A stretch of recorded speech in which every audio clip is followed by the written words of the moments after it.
Welcome to நாத்தனார் kitchen. இன்றைக்கி நம்ம என்ன செய்ய போகிறோம்னா பச்சை மொச்சை பயிர் கூட்டு பண்ண போகிறோம். வாங்க தேவையான பொருட்களை பார்க்கலாம். பச்சை மொச்சக்காயை வேக வச்சு எடுத்து வச்சுருக்கோம். இது மசாலாவுக்கு 1 ஸ்பூன் சின்ன ஜீரகம், ஒரு 1/2 ஸ்பூன் சோம்பு, இதை ரெண்டையும் வறுத்து பவுடர் பண்ணிக்கிறணும்.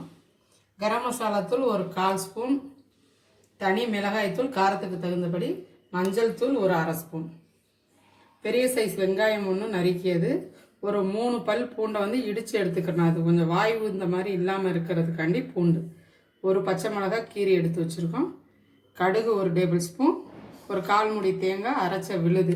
இப்போ தேங்காய் சேர்க்க வேணாம்னு நினச்சவங்க கசகசா சேர்த்துக்கலாம். 1 ஸ்பூன் கசகசா சேர்த்து இந்த ஜீரகத்தோடு அரைச்சி சேர்த்துக்கலாம். 1 கிலோ பச்சை மொச்சை பயிர் வாங்கி அதை உரித்து பயிர்களை எடுத்து வச்சுருக்கோம். இப்போ இதை வேக வச்சு எடுத்துக்க போகிறோம். உரித்த மொச்சக்காய்களை குக்கரில் போட்டு தேவையான அளவு தண்ணி, கொஞ்சம் உப்பு போட்டு இப்போ குக்கரை மூடி ஒரு 3 விசில் வச்சுக்க போகிறோம். 3 விசில் வரட்டும், பார்க்கலாம். இப்போ ஸ்டவ்வில் ஒரு கடாய் வச்சு கடாய் சூடாயிருச்சு. இப்போ சோம்பு ஜீரகத்தையும் வறுத்துக்கிறலாம். வறுத்து போட்டோன்னா கொஞ்சம் வாசனை நல்லா இருக்கும். அப்படி இல்லைன்னா நம்ம தேங்காயோடையே சோம்பு ஜீரகத்தை சேர்த்து அரைக்கிறதுனால அரைச்சிக்கிறலாம். இப்போ பொரிய ஆரம்பிச்சிருச்சு. இப்போ இதை தனியாக எடுத்து வச்சுக்கிறேன். இப்போ கடாயில் தேவையான அளவு எண்ணெய் சேர்த்துக்கிடுவோம்.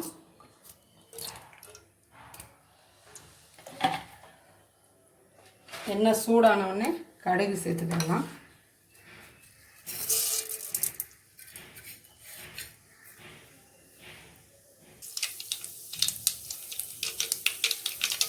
இப்போ கடுகு பொரிய ஆரம்பிச்சிருச்சு. இப்போ நட்டு வச்ச பூண்டை சேர்த்துக்கிறோம். இப்போ வெங்காயம், பச்சை மிளகாயும் சேர்த்துக்கலாம். கொஞ்சம் நல்லா எண்ணெயிலே வதங்கணும். ஒரு 5 நிமிஷம் வதங்கணும். இப்போ வெங்காயம் கொஞ்சம் நல்லா வதங்கிருச்சு. இப்போ கருவேப்பிலை சேர்த்துக்கிடுவோம். இதிலேயே ஒரு 1/2 டீஸ்பூன் மஞ்சள் தூள் சேர்த்துக்கிடுவோம். தனி மிளகாய் தூள் காரத்துக்கு தகுந்தபடி,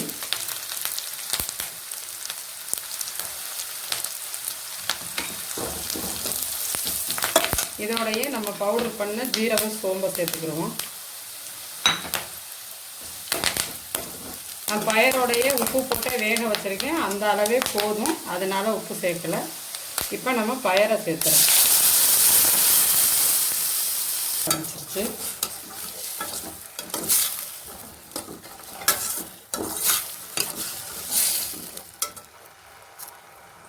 இது ஒரு 5 நிமிஷம் வேகட்டும். மூடி வச்சிடறோம்.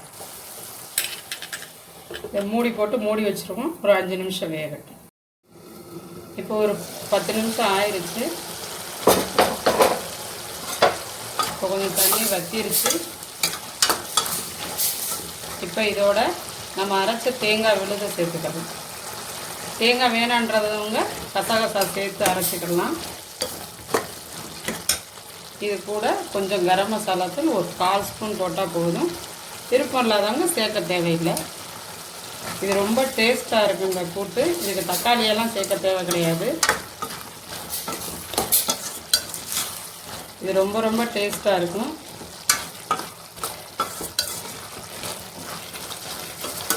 இப்போ தேங்காய் போட்டு ஒரு 5 நிமிஷம் ஆயிடுச்சு. டீயாக ஆரம்பிச்சிருச்சு. ரொம்ப ட்ரையாக ஆகிடக்கூடாது. கொஞ்சம் தண்ணி பதம் இருந்தால் தான் அது டேஸ்ட் நல்லாயிருக்கும். இப்போ இதோட கொஞ்சம் கொத்தமல்லி தழை சேர்த்துக்கிறோம். சேர்த்துட்டு ஸ்டவ்வை ஆஃப் பண்ணிடலாம். நம்மளோட சுவையான பச்சை மொச்சை கூட்டு ரெடி. எங்களோட சமையலை தொடர்ந்து பார்க்கணுன்னா எங்களோட சேனலை சப்ஸ்கிரைப் பண்ணுங்கள், லைக் பண்ணுங்கள், ஷேர் பண்ணுங்கள், கமெண்ட் பண்ணுங்கள். அப்படியே பக்கத்தில் உள்ள பெல் ஐக்கானை கிளிக் பண்ணுங்கள். அப்போ தான் நாங்கள் போடுற வீடியோக்கள் நோட்டிஃபிகேஷனாக வரும். தேங்க்யூ ஃபார் வாட்சிங்.